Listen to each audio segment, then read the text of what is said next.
He said it so casually. "Babe, I forgot my wallet. I'll just crash at Sauna's place tonight." The way he tried to make the lie sound normal, that was the moment something inside me went disturbingly still. No yelling, no questions, just a cold, sharp quiet that felt cleaner than truth. I remember standing in the dark of my apartment, his words echoing like a dare. He expected tears, accusations, desperation, but all I felt was clarity. And clarity, I've learned, is the most dangerous emotion of all. We met on a rainy afternoon outside a bookstore. He offered me half his umbrella and a smile that felt like warmth I didn't know I'd been missing. He was soft-spoken, attentive, the kind of man who made you believe he listened, even when he didn't. I loved him with a sincerity I didn't think twice about.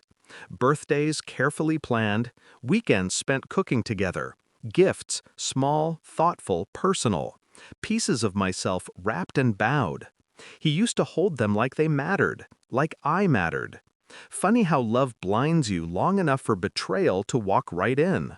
It started with late replies, then weekend work emergencies, then that new cologne he said he found in his car. Little inconsistencies that didn't scream, they whispered. But whispers are louder when you pay attention. One night I watched him type faster than he breathed, smiling at a screen meant for someone else. He locked his phone the moment he noticed me watching. He laughed it off. I didn't. The breaking point wasn't dramatic. It was a single sentence. "I don't have my wallet. I'll stay at Sauna's." A line so rehearsed it insulted my intelligence.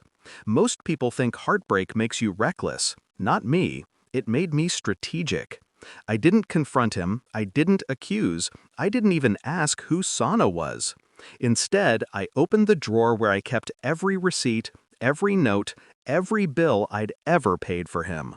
An archive of my generosity, now evidence of his entitlement. I gathered every gift I'd given him, the watch he cried over, the leather jacket he wore on every date, the headphones he used to drown me out. I packed them neatly into a box, not out of sentiment, out of intention.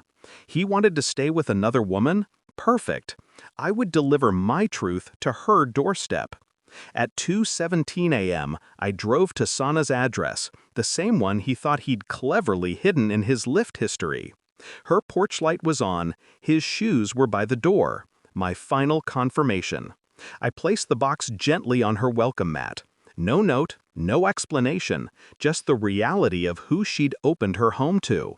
Then I turned my phone off and drove away, the night air hitting my face like freedom. At 4:03 a.m., when I switched my phone back on, the messages flooded in. 27 missed calls, 16 voice notes, paragraphs of raging confusion. What the hell did you do?